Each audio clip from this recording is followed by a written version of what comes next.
家庄的小朋友很多呢，在家里会说一点点客家话，上学之后就不太愿意说了，进而慢慢遗忘。为此呢，身为客家人的卢崇之，在他的幼稚园里面推广了所谓的沉浸式客语教学的方式。他让小朋友在游戏中学习，在他的学校里，即使不是客家学生，也都能将客家话说得很流利。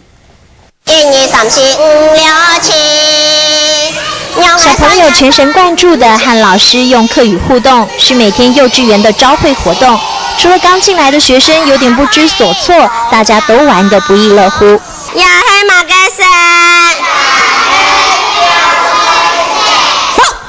这是屏东县第一所推广沉浸式全客语教学的幼稚园，幕后的推手就是他，从事幼教20年的园长卢崇之。本身是客家人，为了推广客语教学，带头考取了客语认证，要将客语向下扎根。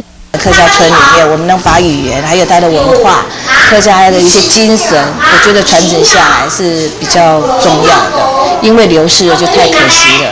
所以我觉得把很多的我们就是很多的很好的那个客家人的那个刻苦耐劳的一些精神啊，一些文物，把它传承下来。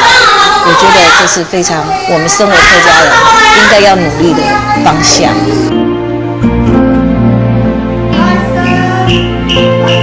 在家长支持下，从4年前试办1、2班，到现在扩及到全园，成效相当不错。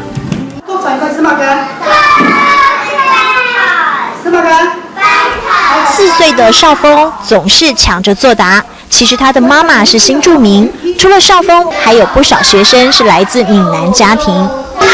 那还有是说新住民的小孩哈，刚才可能你在录影上也看到，他完全不会听，也不会说的小孩，可是他为了要透过这个游戏想要去玩，所以他会很快的，因为小孩子模仿力非常的强，吸收也非常的好，他已经朗朗上口会讲了。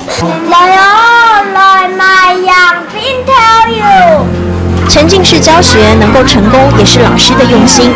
课程每1个半月就会换新的，像生活化的戏剧表演，不但用心设计道具，学生也因此懂得用客家话做生意、过生活。所以就是沉浸式，就是说不是用强迫性的，很自然而然的就是沉浸在这个环境中，让他去学客语。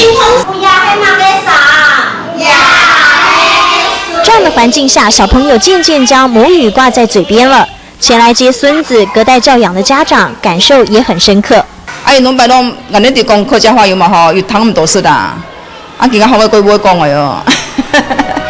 从小朋友上课时眼神所散发出来的求知欲望，我们知道客家语言已经成功地深植在小朋友心中。课堂上的精心设计，孩子角色扮演，做生意毫不马虎。生活中的自然教学，孩子仔细揣摩，爱客家，从心出发。